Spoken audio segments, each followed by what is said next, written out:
Bem-vindos à Revista da Semana, edição do dia 7 de março. O meu nome é Luís Matias e comigo estão Silvério Cunha e José Faustino. Para o programador já há muito que falar, num dia de Conselho de Ministros, já lá vamos. Para já ainda andamos para trás no tempo e vamos falar da reunião entre Trump e Zelensky. Ainda se lembra desse encontro na Casa Oval, na Sala Oval da Casa Branca? Sim, está correto. Silvério Cunha, muito boa tarde, bem-vindo. Está precisamente a passar uma semana desse encontro entre Trump e Zelensky na Sala Oval, um encontro tenso. Há quem diga que foi uma cilada armada a Zelensky. Outros dizem que Zelensky não estava preparado para negociar com personagens como Trump e J.D. Vance. No que é que ficamos? Bem, eu não sei se foi uma cilada, se não foi, há quem diga Não que foi, sim, não. há quem diga que não. Por acaso, eu acho que não interessa muito, por uma razão, porque assim, eu acho que nessa noite eu vi em vários diversos canais, a grande expressão que se utilizou em toda a Europa foi que foi uma situação, uma cena surrealista que aconteceu. Porque é claro, obviamente que ninguém estava à espera primeiro. Primeiro houve uma questão que eu penso que foi estranha e que foi naturalmente propositada, que foi daquele jornalista a respeito do fato, ou do vestuário, melhor dizendo, do presidente Ele Zelensky, não é jornalista. em que o presidente Zelensky, aliás, saiu muito bem. E saiu de uma forma que, à partida, criou, paradoxalmente, um ambiente muito mau relativamente a Trump. Trump verificou-se que ficou muito incomodado com a resposta de Zelensky a essa pessoa que o interpelou sobre o facto de ele não aparecer de fato na Casa Branca. E quando Zelensky respondeu que, enquanto houvesse guerra, andava com aquele vestuário e que talvez depois, no fim, pudesse comprar talvez melhor que o daquela pessoa, talvez pior, não sabia, e depois acrescentou significativamente assim: seja como for, essa é que é a pergunta. Obrigado pela pergunta. Foi o que disse Zelensky. E claro que com isso, claramente, digamos assim, desqualificou também a interpelação de que foi, eu diria mesmo, vítima, porque é uma interpelação sem pés nem cabeça, não se interpela um presidente a respeito do vestuário dele. Portanto, isso é mesmo assim. Portanto, que aliás começou, como se vê, quando ele chegou à Casa Branca e foi recebido por Trump, Trump começou logo com uma piada a respeito da forma como ele vinha vestido. Diga-se passagem também. Portanto, eu penso que isso esteve ligado.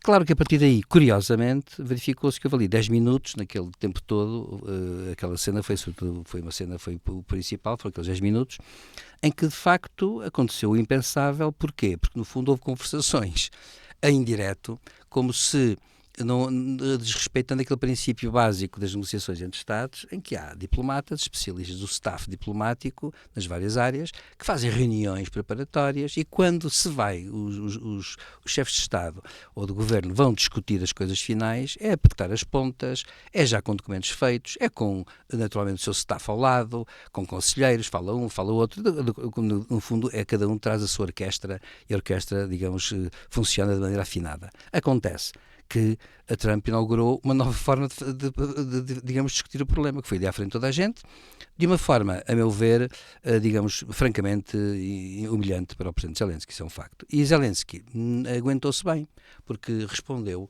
a meu ver, por acaso, quando J.D. Vance disse que ele estava a respeitar o presidente, eu não vejo em quê. Zelensky respondeu com naturalidade. É um Estado soberano. A ideia, precisamente, aliás, as teses de Trump na política externa são soberanistas, diga-se passagem. Então, ele reagiu como chefe de um Estado soberano, dizendo que, obviamente, aquilo que pensava. E reagiu a algumas inexatidões, inclusivamente, do próprio Trump, que é frequente nessas inexatidões, para ser simpático. Porque há quem diga que são mentiras, eu diria que são inexatidões, porque, enfim, parece-me talvez mais adequado. Seja como for, Zelensky reagiu dessa maneira e, claro, a partir desse momento o tom foi subindo e realmente acabou por ser uma coisa incrível, porque soube-se depois, mais tarde, que, digamos, quando o Zelensky se afastou e deixou a Sala Oval, terá recebido uma ordem de despejo, dizendo assim, vá-se embora. E ele teve que se ir embora, abandonar a Casa Branca. Nunca se viu uma coisa destas antes, sobretudo em países que teoricamente estavam muito bem.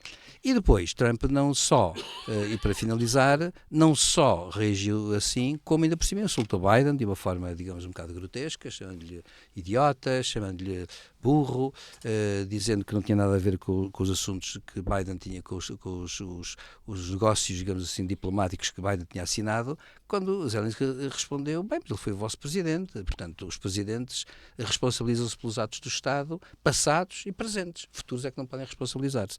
E Trump rejeita isso com uma naturalidade enorme, como se houvesse uma era que é a era dele e toda a era anterior ele pudesse dispensá-la, anulá-la, dissolvê-la, renegá-la, sem mais. Ora, isso contraria todos os princípios básicos do direito internacional, em que os Estados se comprometem, não são os governos. Portanto, não é Biden que se compromete, nem Trump que se compromete, é o Estado americano no seu conjunto. Portanto, as dívidas do Estado americano são do Estado americano, os compromissos do Estado americano são do Estado americano, os lucros do Estado americano são do Estado americano. Portanto, o que é que eu notei, e em suma, para concluir, acho que Trump, ali à frente de toda a gente, num espetáculo ali à frente de toda a gente, com o apoio de Vance, deu, e com o silêncio incrível de Rubio, que esteve calado como se fosse um menino numa sala encolhido, esteve encolhido mesmo, via-se mais tarde que ele está encolhido, acontece que a Trump, no fundo, esteve ali a fazer uma cena que foi uma cena que inaugura, vai ficar na história das relações internacionais, porque inaugura uma forma muito incerta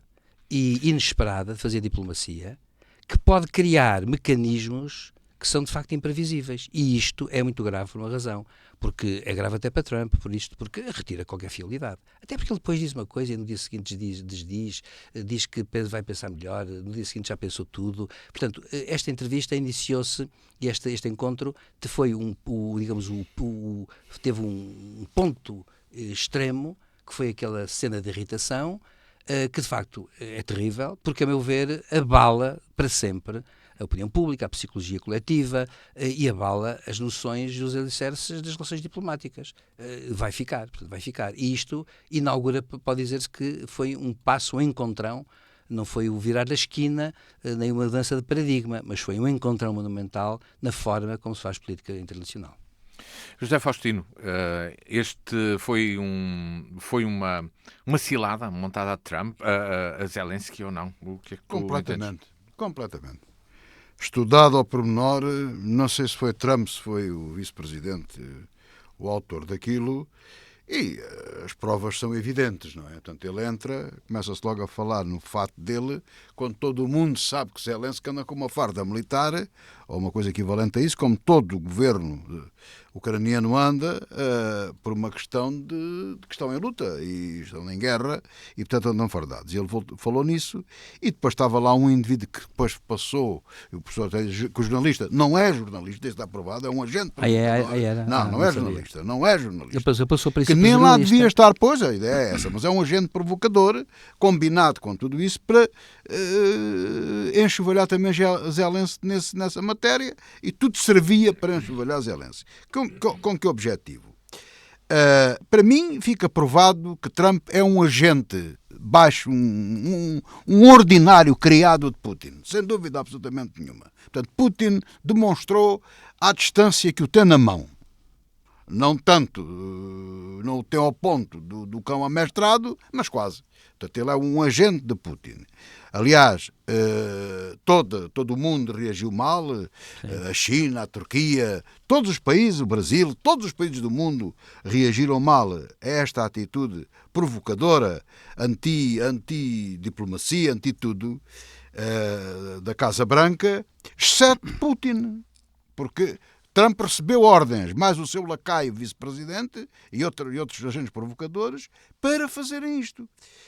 Com que objetivo? Bom, de Putin foi obter vantagens agora naquilo que se seguirá e provar ao mundo, acho que toda a gente percebeu, que Trump não é o fanfarrão, o grande líder, o homem que aparece com estátuas de ouro na faixa de Gaza e por aí adiante, mas é um lacaio de Putin. É um lacaio de Putin. Vou dizer outra vez. Lacaio de Putin. É o que ele é. Um fanfarrão lacaio de Putin. Não há dúvida nenhuma. E a vantagem que aqui havia, as ordens eram desacreditar Zelensky, porque Putin quer tirar Zelensky da chefia do Estado desacreditá-lo pessoalmente, o ucraniano, desacreditá-lo pessoalmente, porque quer-o fora da chefia do Estado ucraniano.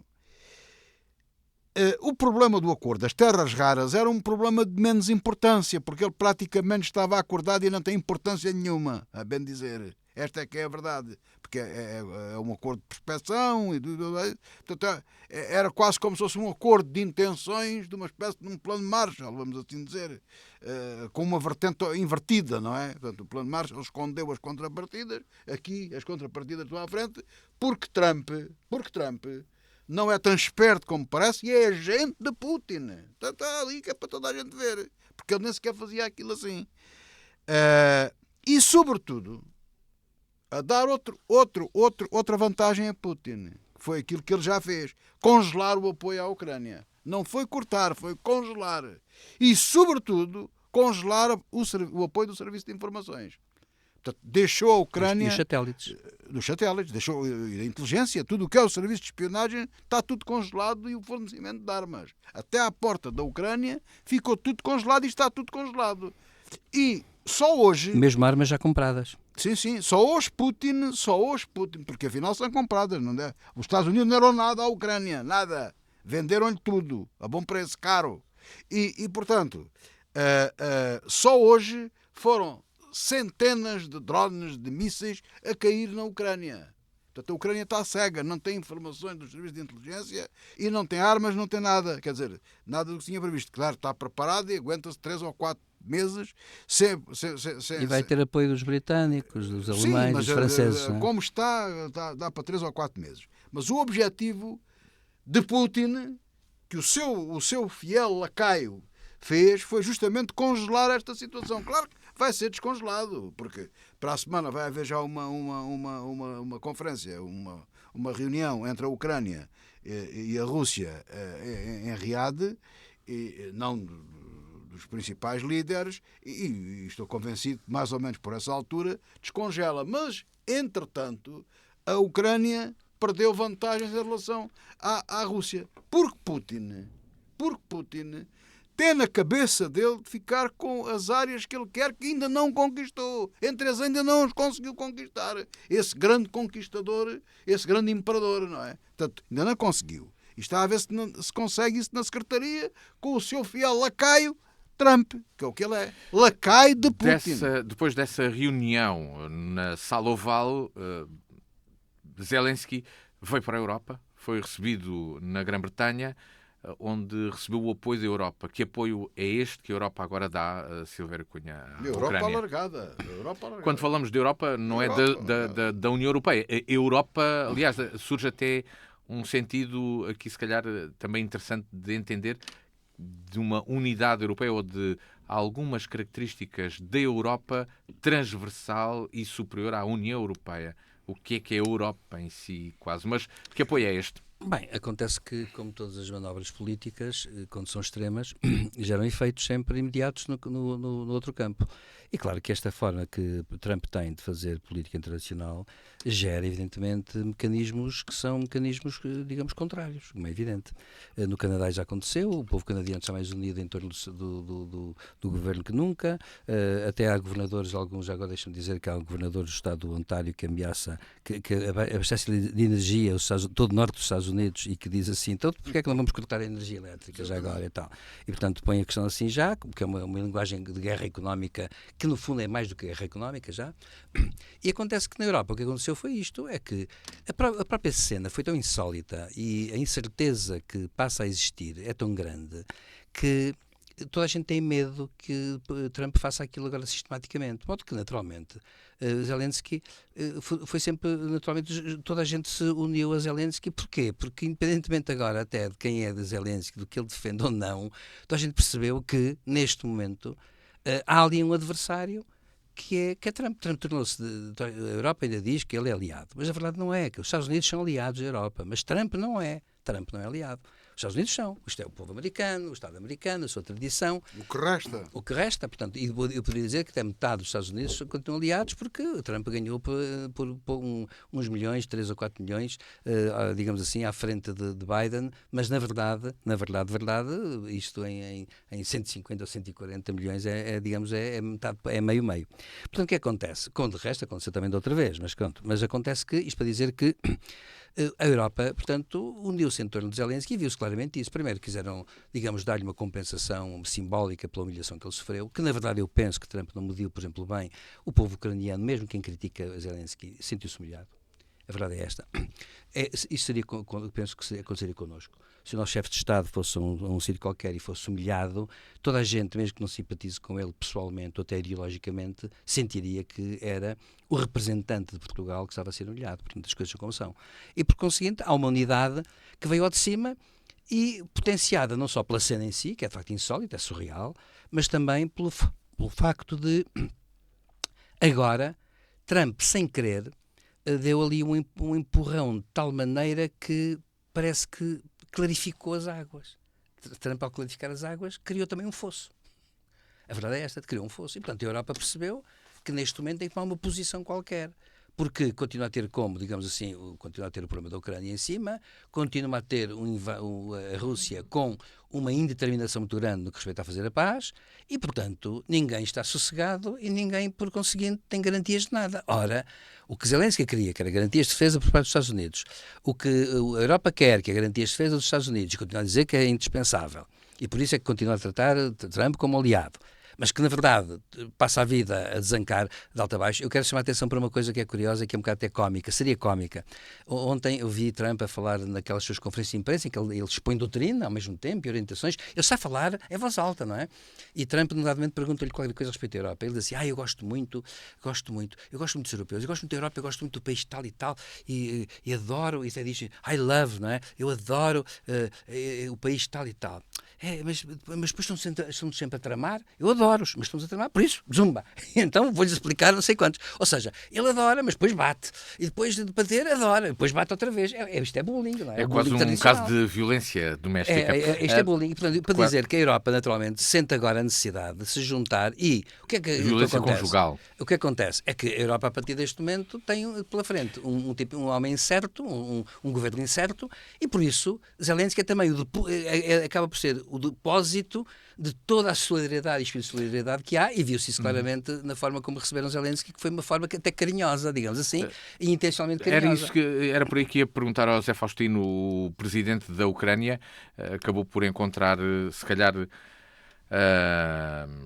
o apoio que necessitava no momento certo, mas a Europa também reagiu rapidamente e percebeu rapidamente o que é que se passava depois daquele encontro na Casa Branca, ou não? Reagiu e muito bem. E a senhora Ursula von der Leyen foi extremamente inteligente no termo que usou. O rearmamento da Europa. E há um erro de análise que se comete nesta situação, e eu vou repetir. Os Estados Unidos não são mandados por Trump, são mandados por Putin. Trump é lacaio de Putin. Não se esqueçam disso. E o objetivo, aqui, esta operação, esta cilada, esta operação que foi montada, que é uma operação de guerra híbrida, que foi montada na Casa Branca por Putin e pelos seus agentes, um deles Trump, tinha um objetivo. Era para ver como é que a Europa reagia. Para perceber como é que isto tudo se articulava. Azar dos távoras, como se costuma dizer. Porque a Europa articulou-se bem. Reagiu dizendo que se vai rearmar. A Turquia entra. Eu também quero estar com vocês. Eu estou com vocês. A China, já vejam lá o que é que precisam. Nós cá estamos. Portanto, toda a gente está do lado da Europa e todas as coisas correram mal. Porque a verdade é esta. Putin não tem capacidade de avançar muito mais do que o que está a fazer. Aliás, se a Europa, mesmo como está... Não tem se não o deixarem, certamente, com os travões que lá têm à frente também, não é? Não tem capacidade para isso. Putin não tem capacidade neste momento. Há que dizer isto com toda a frontalidade. E embora a Europa não tenha uma autonomia de defesa, eu não acredito que tenha, sem a ajuda da NATO, mas a NATO é uma coisa que irá acabar a mais ou menos curto prazo, porque Trump, naquelas parvoíces que tem, diz que quer sair, e o outro doido que é lá, o Musk, diz que vai sair e não sei o quê. Mas Putin não quer que os Estados Unidos saiam da NATO. Porque se os Estados Unidos saem da NATO, a NATO transforma-se. Deixa de ser a NATO para ser outra coisa. é uma mistura muito grande de países, em que ficam os canadianos, ficam os europeus, ficam os turcos, fica uma potência militar tremenda ao lado da Europa. Basta arranjar um líder e é simples. Zelensky, por exemplo, é consensual. Um general turco, outro qualquer, um secretário-geral, Mário Draghi, por exemplo, a senhora Ursula von der Leyen. Há muita gente que tem a aceitação na Europa. A falta da cabeça aparece no instante, e não sei quantos generais. Aquele enorme que agora é diplomata, que é representante da Ucrânia em Inglaterra, aquele que era o primeiro general. Portanto, há muita gente para mandar a tropa. E se a Rússia avançasse para a Europa, embora com algum poder, com alguma dificuldade de mobilização, dávamos-lhe 10-0. A Europa não tinha hipótese, tem hipótese nos Bálticos e tudo isso. O problema de Putin é que nem por sombras ele quer tropas da Europa perto da Ucrânia. Quanto mais dentro da Ucrânia, porque ele não tem hipótese. Ele não tem essa capacidade. Putin... A Europa não tem a capacidade de ser uma potência que se diga assim, está em pé de igualdade com os Estados Unidos, está em pé de igualdade com a China, pode ombrear com os Estados Unidos na NATO. Não está nessas condições. Isso não está. Mas está em condições de defender da Rússia moribunda como ela está neste momento. Aliás, Putin... O maior potencial, deixa-me só terminar com isto, o maior potencial que Putin neste momento tem é ter um agente dele, um criado e um lacaio dele a comandar a maior potência do mundo. E os analistas têm que perceber isto nesta perspectiva. Os Estados Unidos são um satélite da Rússia. Só que isto não pode ser descarado, não pode dar nas vistas, digamos assim. Eu também não é que seja mais perto que os outros. É a minha análise, é aquilo que os dados todos dão-me este resultado e é aquilo que eu penso. E, portanto, não lhe interessa ao Putin que toda a gente diga o Trump é um lacaio do Putin e tal, é um lacaio e tal. Olha lá, agora... Não lhe interessa isso. Claro, não lhe interessa de maneira nenhuma. Mas que é. E o grande potencial que, de facto, ele tem é a resistência que os Estados Unidos oferecem.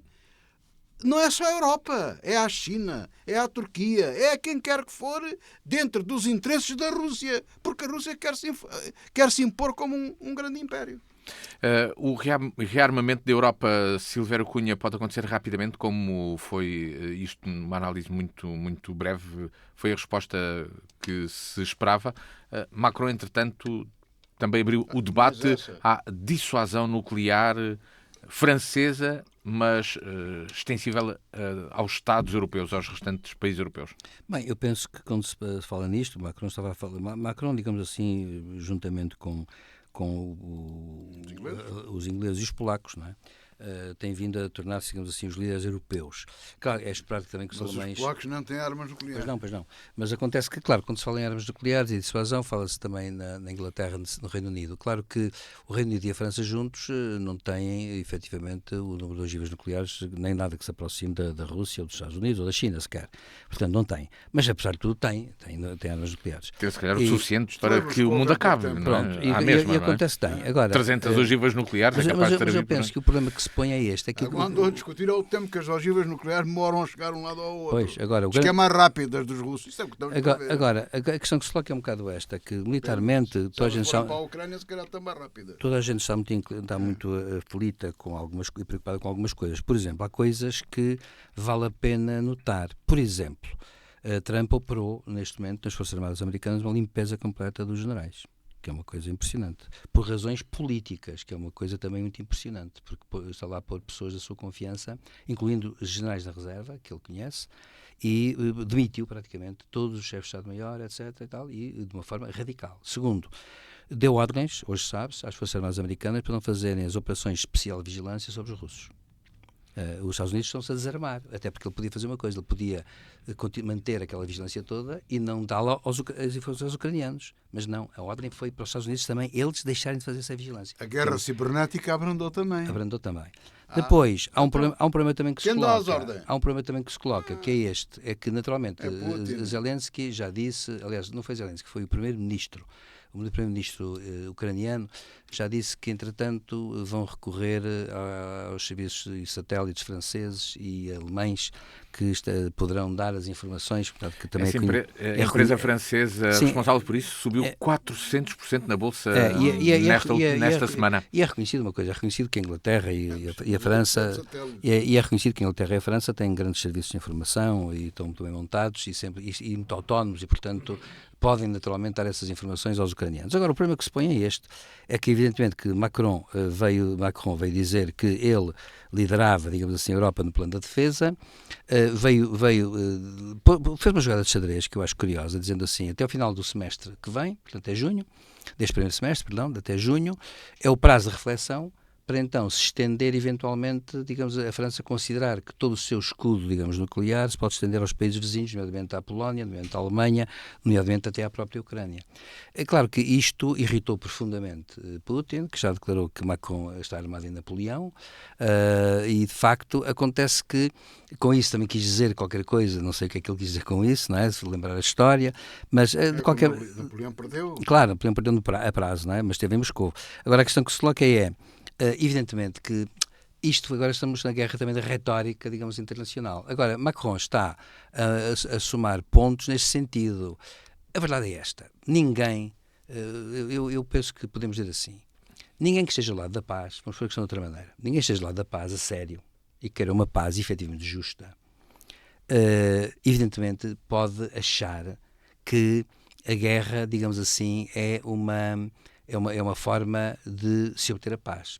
Só que, vamos cá entender-nos, a paz não é entregar-nos a pescoço a quem nos quer degolar. A paz pode passar pela imposição da paz. E o problema que se coloca é, com quem estamos a falar? Com um Estado que acredita, tal como Trump está a acreditar, mas Putin foi o primeiro, digamos assim, que acredita que a alta política internacional se faz com Estados fortes, com ditadores fortes, e com a imposição, tal como no século XIX, da correlação de forças pura e dura. Portanto, não há direito, não há tratados, não há nada. E, por conseguinte, ele recuou a 1840, digamos assim. E, portanto, o que acontece? Como recuou a 1840, estamos perante um problema que é este. Neste momento, ninguém que queira a paz pode haver em Putin um interlocutor, digamos assim, razoável. Vamos ver a questão assim. Vamos ser modestos e vamos exigir pouco. Tem que haver razoabilidade. Ora, isto não é... Putin é tudo menos personalidade política que assegura essa razoabilidade. Pelo contrário, ele é muito frio e diz claramente aquilo que quer. E aquilo que quer é muito para além daquilo que é o normal ter-se, não é? Quer dizer, a questão é esta, que ele ultrapassou as regras todas quando invade a Ucrânia e acha que isso é normal e, portanto, quando põe essa lógica à frente, a questão que eu coloco é, quem quer a paz, obviamente, não pode partir desse princípio, não é? Não pode partir desse princípio. Presidente eleito da maior potência mundial venha dizer o mesmo que ele. Pois, só sendo um lacai dele, não, sendo um agente e porque acredita naquilo também, não é? Mas acha que sim. Acho que sim. Eu acho que ele é empregado dele. Sim, será empregado, mas acredita. É um empregado que podia não acreditar, mas acredita. A verdade é esta, ele acredita naquilo. E, portanto, como Trump acredita, ele está disponível, digamos assim, para entrar nesse jogo. Ora, esse jogo é um jogo muito perigoso, porque é um jogo infinito. Reparemos o seguinte, nós queremos a paz. E queremos uma paz justa, normal, que respeite o direito internacional. O que acontece? É que, à partida, temos logo uma potência que diz assim, não, vamos cá ver uma coisa, nós temos aqui, até podemos aceitar uma coisa, que era plataformas históricas, como é que costumo dizer. Por exemplo, sei lá, voltarmos a acordos de Minsk e renová-los, por aí fora. A Rússia podia dizer, queremos isso. E queremos voltar ao princípio, não, mas para isso tem que retirar. Portanto, a questão que se põe é que para voltar a uma plataforma histórica aceitável para ambas as partes, tem que se encontrar aqui, à partida tem que ser assim, há coisas que naturalmente uma das partes tem que abdicar, que é do abuso, quer dizer, vamos ser claros. Até depois pode discutir a questão das indenizações, mas a questão é esta, a primeira questão era a questão territorial. É bom lembrar que Putin continua com cerca de quase 20% do território da Ucrânia. E ele disse mesmo, não quero retirar daqui, não sai. Não, mas claro, ele quer mais. Ele quer mais, mas pode ser barganha, seja como for. Não é uma posição de onde se possa partir. É que ele diz assim, eu quero partir da posição em que estou, como se isso fosse tudo legítimo, lógico, tudo fizesse sentido, nada tivesse importância, e para isso pergunta-se assim, então. Aliás, vou dizer uma coisa para terminar. Vi na televisão que Putin organizou com mães de mortos, falecidos ou soldados russos, certamente poucos, mas fez isso com algumas pessoas, E achei curioso por uma razão, porque no final estavam todos a beber ali um champanhe, mas acontece que naturalmente puseram uma mãe a falar. E a mãe falava de uma forma fria, dizendo assim: nós queremos aquilo que é nosso. E eu pergunto: mas o que é vosso? Perguntei eu de mim para mim. É 20% O que é vosso? É 20% da Ucrânia? Quer dizer, então os ucranianos agora vão dizer assim: então porque é que nós andamos a morrer cerca de 1000 baixas ao dia, entre mortos e feridos, tem sido 1000 ao dia? Como é que então as pessoas que morreram e aqueles que perderam braços e pernas, então estiveram a combater para quê? Estiveram a defender o território para quê? A questão é um bocado complicada. Portanto, uma paz injusta é também tão injusta como uma guerra injusta. Portanto, a questão que se coloca é complicada por causa disso. E para isso tem que se recuar, a meu ver, a denominadores comuns mínimos. Ora, esses têm que ser normativos e quer Trump, quer Putin deviam aceitar o princípio da soberania. José Faustino, Macron e a dissuasão nuclear é algo que pode tranquilizar a Europa ou não? Macron está a ocupar um espaço, depois das suas crises internas, também um espaço europeu de forma mais surpreendente ou não? Não, vamos lá ver. A Europa, na realidade, precisa de se rearmar. E o rearmamento não é ter fábricas que têm, reconverter fábricas que têm para fabricar armamentos, adaptar as coisas. Vamos lá ver. Se Putin lançasse um míssil, nem é preciso ser nuclear, um míssil para Lisboa, rebentava.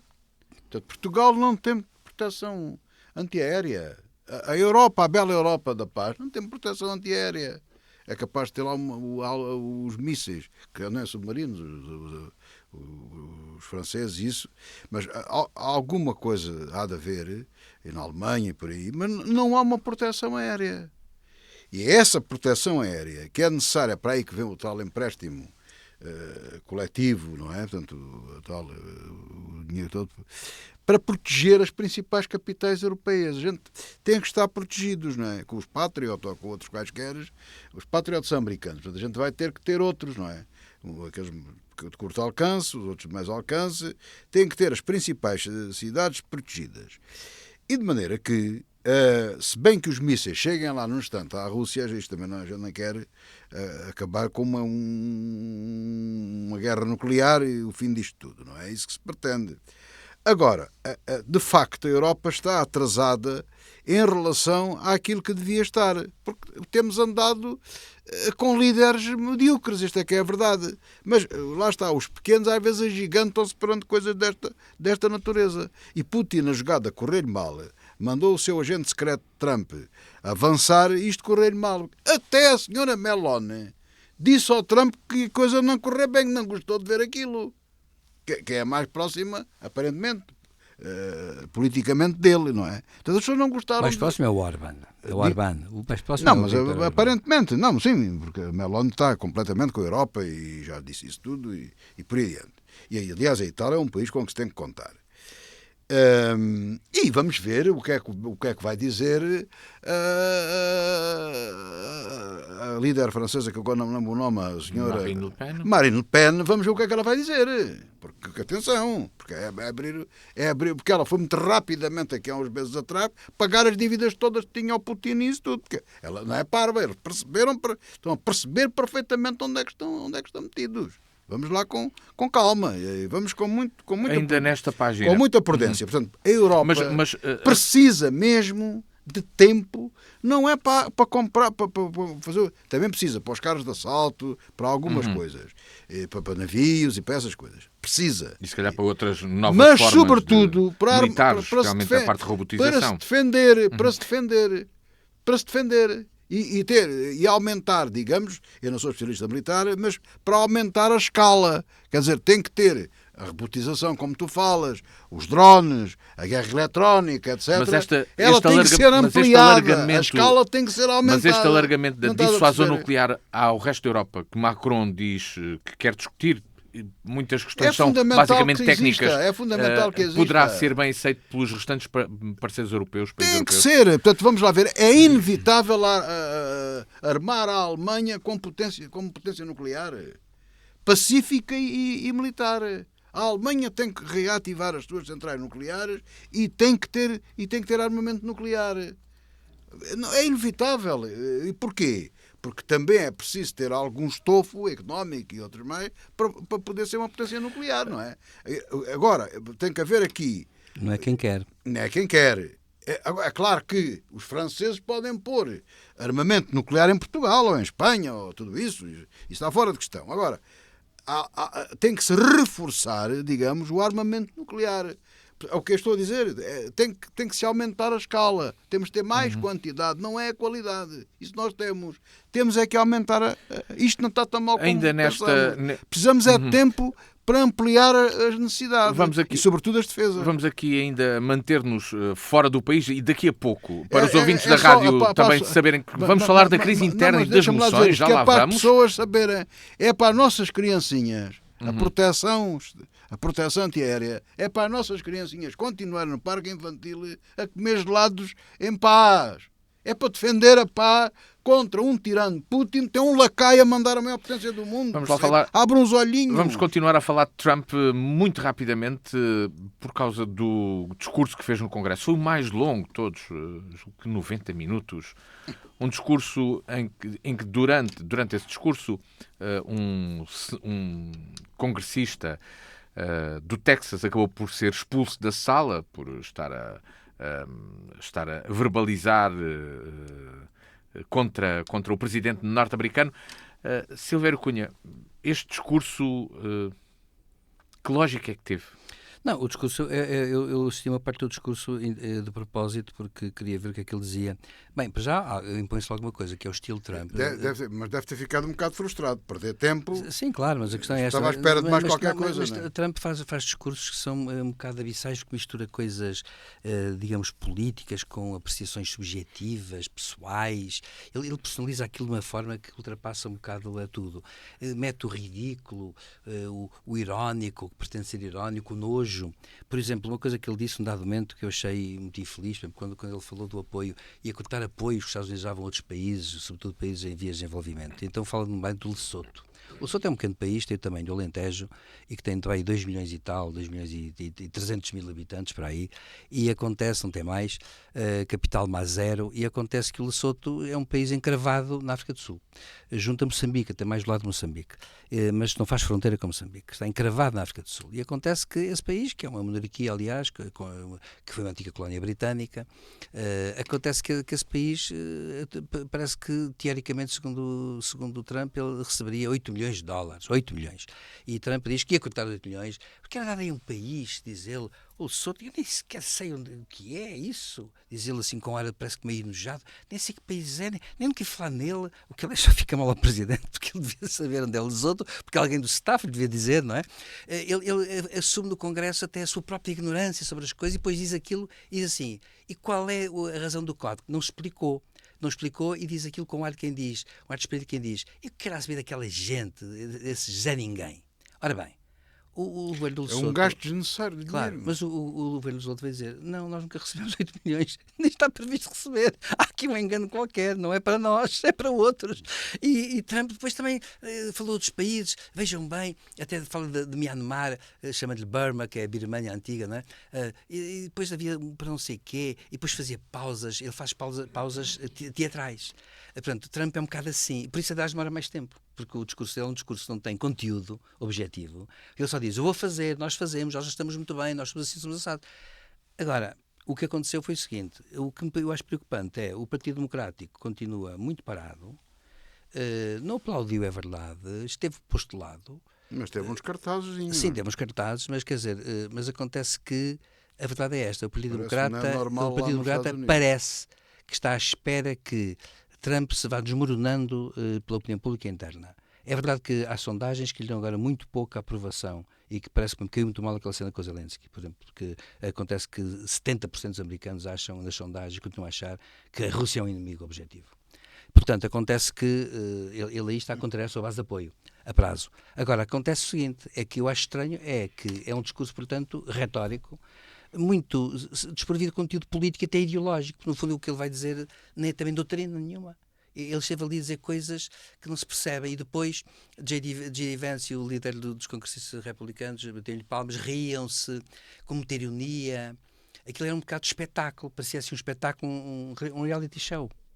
E é isso que o Congresso americano, a imagem que transmitiu foi essa. Bem, o senador francês chamou-lhe Corte de Nero, mas Sim. Zé O senador Faustino, francês, é verdade, um grande discurso. Eu acho que o discurso não teve importância. este discurso de O Trump discurso no não teve Congresso, importância nenhuma. mas por objetivo próprio de Trump, não valorizar esse momento, ou não? Não, o Ele Trump valoriza, ele valorizou. valoriza. Não, eles tentaram valorizar ao máximo, ele e o outro atrasado mental e aquela gente toda.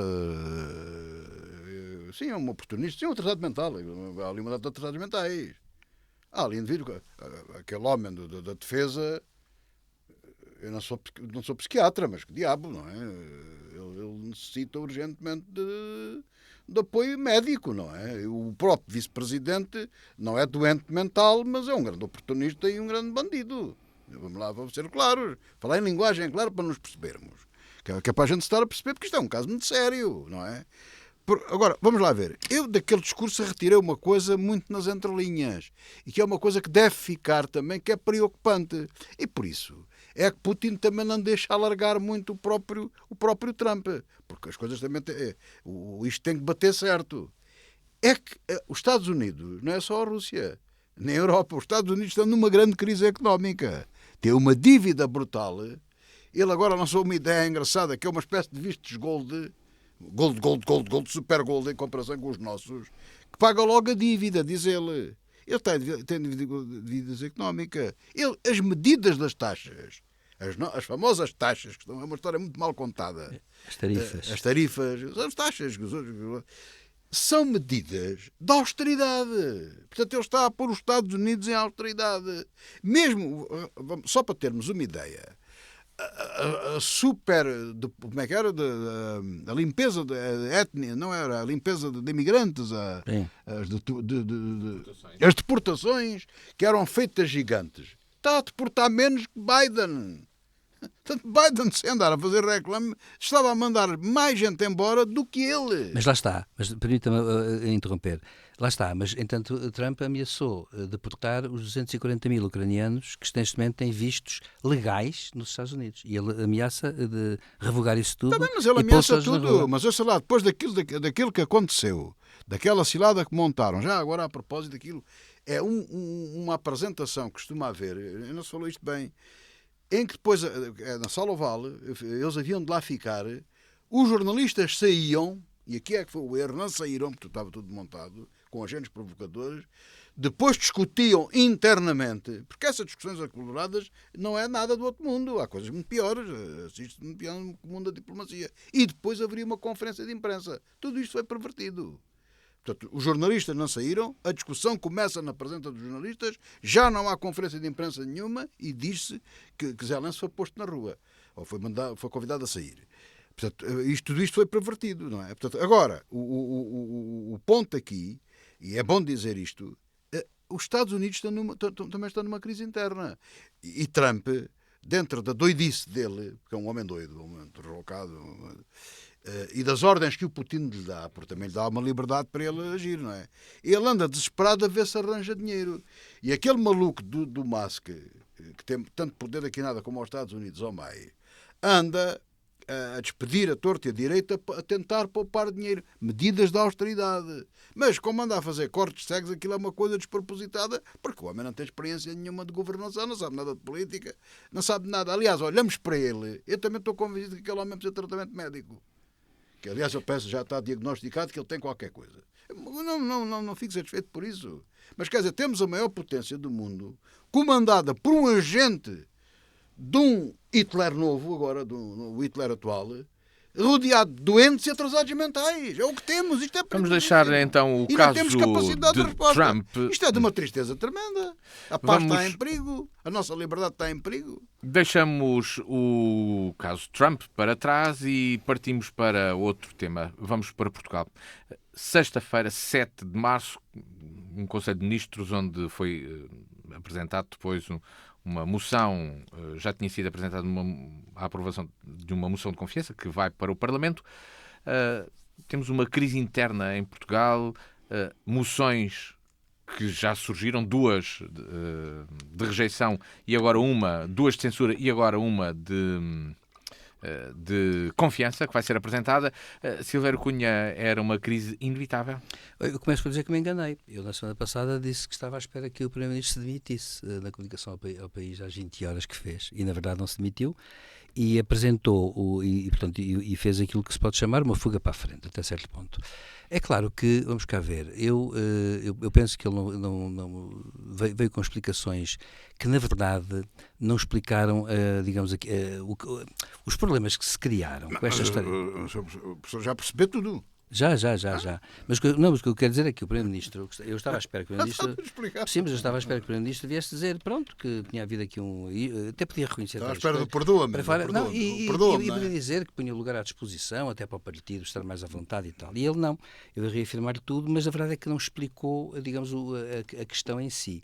Claro que a explicação da questão em si, até podemos dizer que é uma coisa até certo ponto insignificante ou não é esse o problema.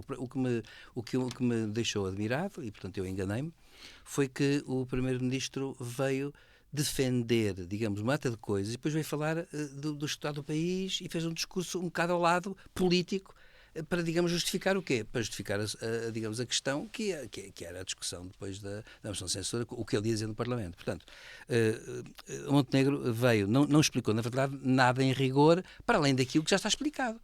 E claro que poderia ter sido resolvido de outra maneira, ele não resolveu, e isso é que agora me admira um bocado, é que acho que, por acaso, os franceses têm uma palavra muito, muito boa para designar um certo tipo de posições que se tomam, que é a palavra maladroit. Portanto, acontece que, de facto, é aquela coisa de a pessoa tem uma ideia, até mesmo que ela seja boa, quando a executa, aquilo cai mal, aquilo sai mal. E parece-me que o que aconteceu foi um bocado isto, é que o Primeiro-Ministro, a respeito de um assunto que até é muito privado, tem a ver a família, ele falou só dos filhos e tudo isso, acabou por prender o partido, prender o governo e acabou por personalizar o seu problema, pô-lo, no fundo, no governo, transformou numa questão institucional, quando a questão começa por ser uma questão pessoal, e acontece que, claro, caiu nas malhas depois também da retórica da oposição, que também há muita retórica aí, deve dizer-se, por uma razão, porque é claro e é evidente que tudo isto tem um historial, os partidos têm contas a ajustar, há precedentes, há outros casos, que às vezes não têm nada a ver com este caso, também é uma coisa curiosa, mas que de repente estão de reparar que, como tudo parece que é como as cerejas, puxa-se uma e vem tudo atrás. Começou com leite de solos, uma coisa totalmente diferente, e depois veio tudo atrás, alimentado pelos órgãos de comunicação, nomeadamente o Expresso, não é? Que paga essa publicidade, que veio alimentar essa polémica toda e continua a alimentar essa polémica. E, portanto, acontece que de repente o Primeiro-Ministro sai-se, fugindo a meu ver para a frente, querendo talvez fazer aquilo que Cavaco Silva fez em 85. Que foi, digamos assim, sem nós não há estabilidade, ou nós ou a desordem institucional, a instabilidade, e, portanto, vai tentar pedir uma maioria absoluta, que é o que eu penso que vai acontecer. E no meio disto tudo, mas eu acho que é o que ele quer, e no meio disto tudo há depois outra coisa que toda a gente nota, que é o silêncio flagrante do Sr. Presidente da República, que foi enorme, e aquela história toda um bocado de bacoca, se me permitem a expressão, que foi ele não telefonou ao Presidente da República, depois a desculpa do PSD foi que não tinha que telefonar, que era uma questão pessoal, mas era uma questão pessoal. E o Presidente não atendeu? Não atendeu também, depois que o Presidente foi para o Algarve, depois voltou no Falcon, depois até contam que tudo custou 25 mil euros, e depois aconteceu uma coisa mais curiosa, é que o líder parlamentar do PSD veio dizer na televisão que o Primeiro-Ministro não tinha nada que telefonar ao chefe de Estado, porque era uma questão pessoal, mas se era uma questão pessoal, então também não podia arrastar o partido e o governo para o problema. Portanto, há aqui uma data de incoerências que acabam por querer muito mal e desacreditar a classe política, se assim se pode dizer, e as instituições. Isso eu acho que foi mau, foi bastante mau. E o debate da moção de censura do PCP que foi reprovada serviu apenas para acicatar mais os ânimos e acabou por e então acontece uma coisa espantosa, é que de facto o nosso Primeiro-Ministro dá um passo mesmo em frente e vai, de facto, dar a moção de confiança, que ele sabe que a partida vai ser rejeitada. A Iniciativa Liberal vai apoiar, apesar de fazer críticas monumentais, mas vai apoiar, mas não faz maioria com isso e, portanto, há realmente o risco.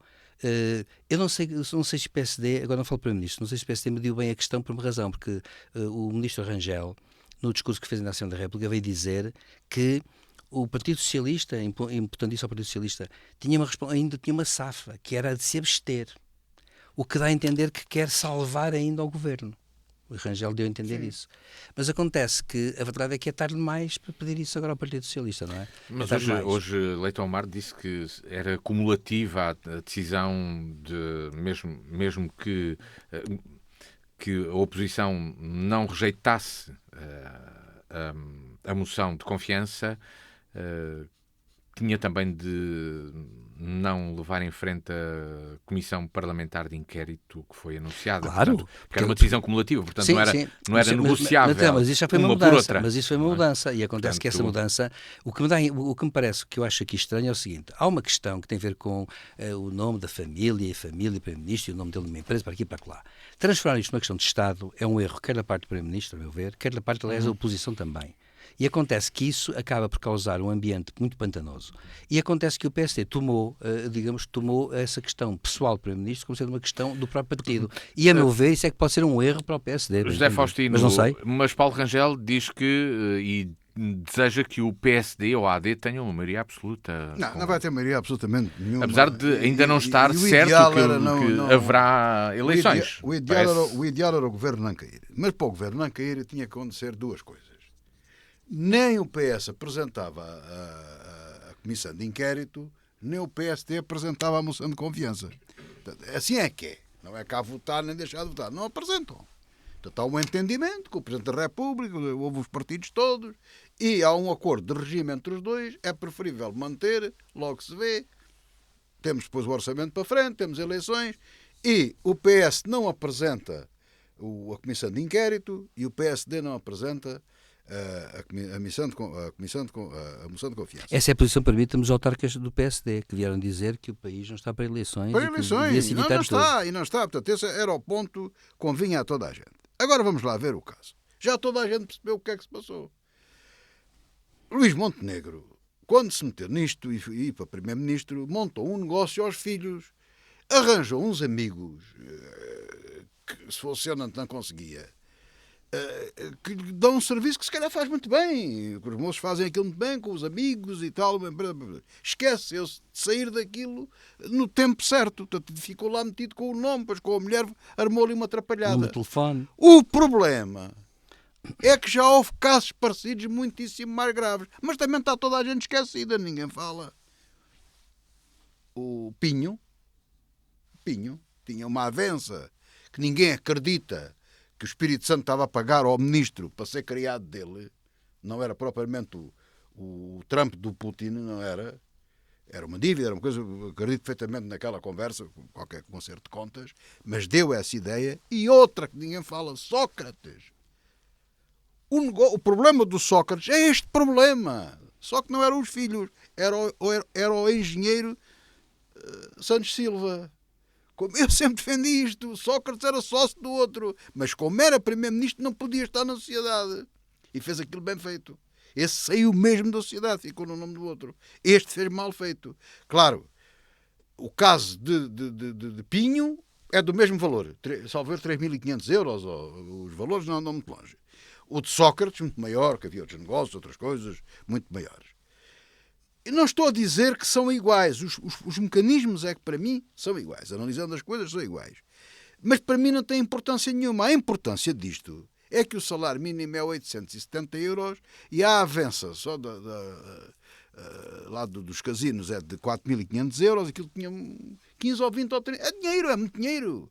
Para o meio e para o trabalho que possivelmente aqueles jovens prestam e que a empresa presta, se calhar é bom preço, bom dinheiro. Eu acredito que o Montenegro disse aquilo. Ontem até disse que era barato. Era barato. Estou convencido que sim, percebe? Estou convencido que sim. São coisas muito complicadas, muito trabalhosas e que a rapaziada nova se dispõe a fazer aquilo. O problema é que havia, de facto, precedentes, mas já toda a gente percebeu a história. E o indivíduo, por muito bem intencionado que seja, muito compreensivo e tudo isso, engole mal, que tenha muita dificuldade em receber 1.000 euros por mês, quando há uns putos que têm a possibilidade logo ali de ter umas avanças de 5.000 euros, 10.000 euros, que juntam ali 20 ou 30.000 euros. Este é o grande problema também. Aqui é um fator inveja nestas coisas todas. Depois há o exagero. O fator psicológico. É o fator psicológico, depois é o Ministério Público, depois vem a Ordem dos Advogados, depois há o não sei quê. Porque, enfim, são formalidades que têm que se fazer porque as leis existem, mas quem fez as leis foram eles. E quer dizer, meteram-se. Vejam lá, se alguém nos Estados Unidos anda preocupado com o negócio do Musk, que anda a arrasar a função pública americana e é o homem mais rico do mundo, diz eles. Está provado se é assim ou não, mas ninguém discute isso.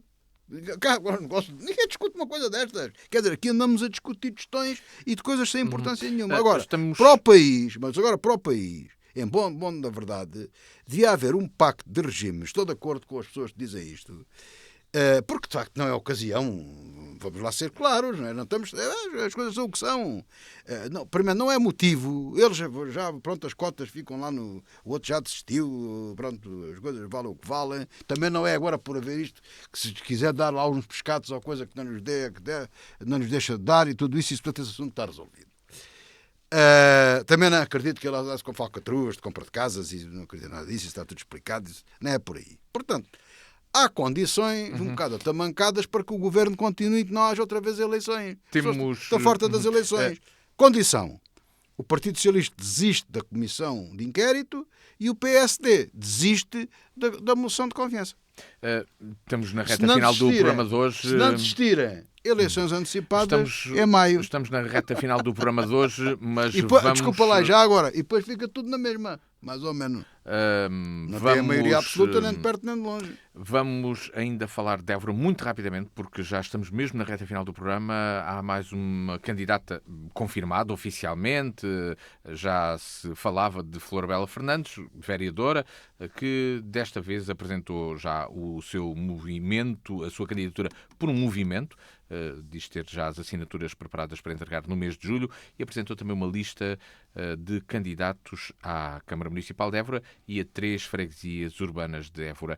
Silvério Cunha é um movimento que há 4 anos surgiu, mas por questões até operacionais acabou por concorrer suportado por uma coligação de partidos. Agora sim pretende ter um movimento mesmo independente, uma associação independente. Mas está apoiado por partidos? Não, agora avançar não será assim. Será algo... E esse é um ponto diferente para uma candidatura autárquica. Pois, como é que interpreta? Sim, diferente é sempre. Se foi criado um movimento, evidentemente que ganhou autonomia, o que significa que a candidata, neste caso a cabeça de lista desse movimento, tem, digamos, à partida, capacidade e gente que apoia. Portanto, isso é sinal de vitalidade. Isso já tinha, ela assim. Já tinha a assinatura. Pois, agora, mas agora... Quer dizer, não as concretizou. Pois, mas agora concretizando, a coisa fica assim. Agora, evidentemente que é sempre... Eu sou adepto de que os cidadãos possam concorrer e movimentos de cidadãos, acho muito bem.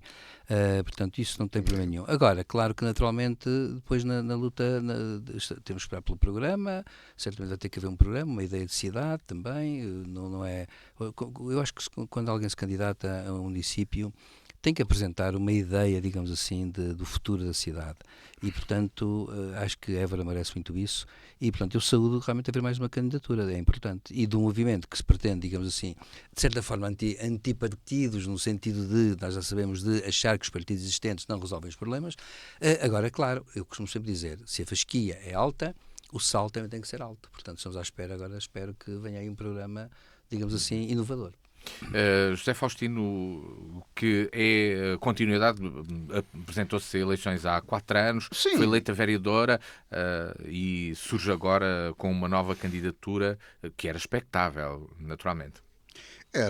Vamos lá ver, eu tive a ocasião de dizer isso e não me esqueço. Eu sei, e aliás a doutora Flor Bela Fernandes até me explicou isso, salvo numa entrevista, eu não sei se é quem entrevistei, mas ela explicou isso aqui, que houve ali um desencontro burocrático e depois acabaram de entregar as assinaturas e teve que recorrer àquelas 2 siglas, não tem nada do outro mundo, e o juiz até lhe aceitou o nome da coligação, do Cuidar de Évora, do nome do Cuidar de Évora. Eu estou de acordo com o professor Silvério Cunha,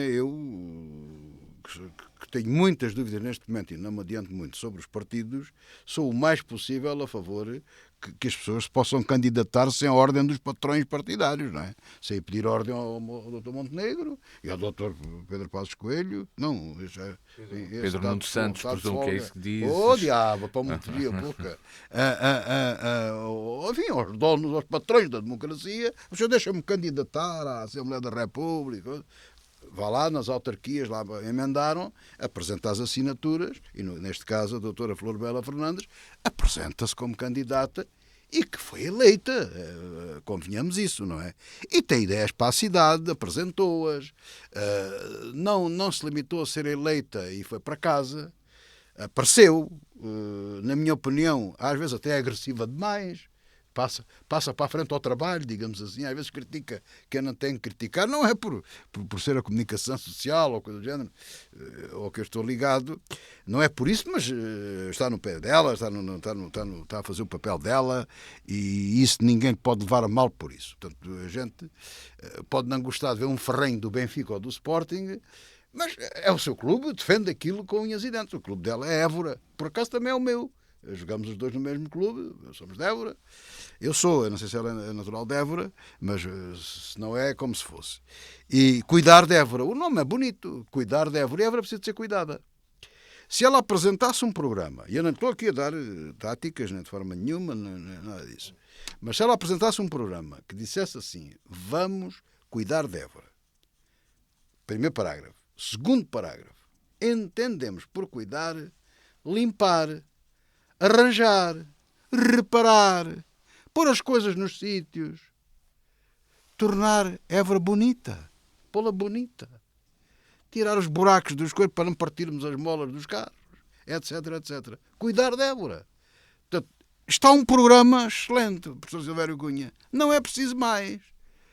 Ela também não é preciso, nem pode fazer mais. É que não há dinheiro. Portanto, ela não vai, ela nem ninguém vai fazer mais nada. Ela tem, se ela cuidar de Évora, eu ficar-lhe eternamente agradecido. Eternamente. É só o que basta, não é preciso mais nada. Está feito o programa. Depois está feito mesmo o programa com 1 hora de emissão. Deixa A revista da semana Deixa lá ver se ela termina. não se vai zangar comigo. A revista da semana termina agora. E o professor Silvério Cunha escapa a isto, não fica? Consigo não se zanga. A revista da semana termina agora, pode ouvir sempre que quiser, sexta-feira às 18, sábado às 14, em dnfm.com, também no canal do YouTube da DNFM. Lembro que aí pode subscrever o canal e receber uma notificação sempre que surgir um novo programa. Boa tarde, bom fim de semana.